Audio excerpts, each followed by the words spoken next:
Hey, hello, welcome to my Pokemon Journeys, episode 80, a trial mission, Volcarona's Golden Scales review. So finally back with a Project Mew episode. Feels like it's been a while, but this is what I'm most excited for in Journeys. We get a reminder of what Go did last as we see the Alolan Ninetales he captured return to Alola, with Tsurugi and Asahi watching. Tsurugi wearing a new expression on his face that Asahi hasn't seen before. And that gets them talking about Go, since Tsurugi passed him, and Asahi thinks he's curious about Go. She brings this up as it's time for his first trial mission. At the lab, Go accepts a mission to get some golden scales from a Volcarona. He has to figure out the mystery behind the scales. So the cool thing is how this leads the boys back to Unova, to Ruins of the Titans from episode 14, which is some lovely in-series continuity, as when they get there, we get the Expedition Chief making a return as well. It's just a lovely little thing that makes the series feel a little bit more whole as previous episodes matter. The fact that there's a golden room in the ruins can relate to the golden scales, so it's good to go there.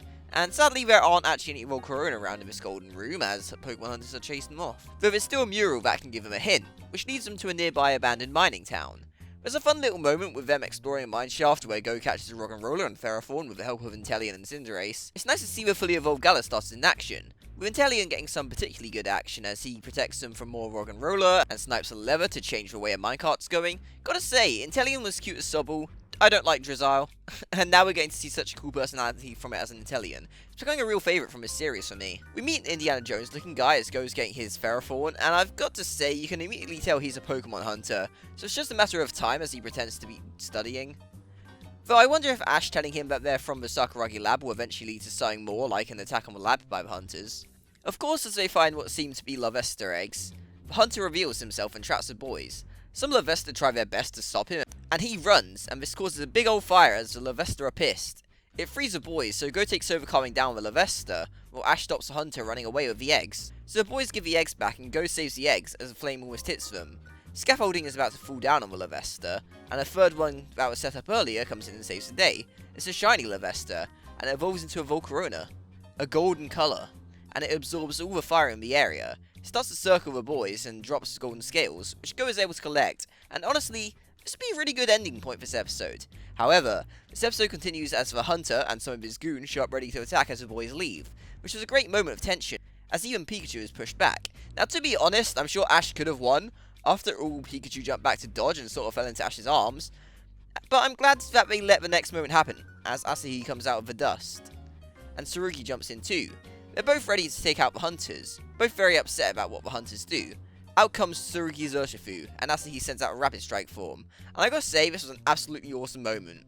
The signature moves looked incredibly cool here, and they managed to absolutely destroy the hunters. Asahi checks on the boys to make sure they're doing alright, and passes the mission for him. So Go has his first token, which is absolutely awesome. He'll have to earn more, and while he promises to do his best to collect more, it's nice to see that he isn't super happy about the fact that they are saved from the hunters, which I think will be a pivotal line. I believe there's an interview a while back that talks about Go becoming more independent, and it really looks like Project Mew will be about how that happens. Of course, Tsurugi sees it as different anyway, since he was just taking out the hunters who are pretty horrible people. Hidaka even comes out to say that the hunters will be taken to jail, and that their Pokemon will be returned to the wild, which is kinda cool. I didn't know you could just do that, but hey, good for Pokemon really. So with a reassuring comment from Asahi, Go and Ash eagerly await the future. God, Project Mew just doesn't miss. I love this episode. It has in-series continuity, which is always appreciated. But the biggest thing to me is that this is the equivalent of Go getting his first gym badge if he were to do a gym challenge. This isn't stuff he can just solve by throwing a Pokeball at it. And the stuff he did catch would have probably just been things that got hit and ran off in previous series, so catching them here felt absolutely fine. A real highlight to me was seeing more of Asahi though. The last Project Mew episode was very Tsurugi focused, and he's definitely still very cool here, so getting some decent focus on her is nice. Her voice actress said she has a big sisterly air to her, and I totally see that now.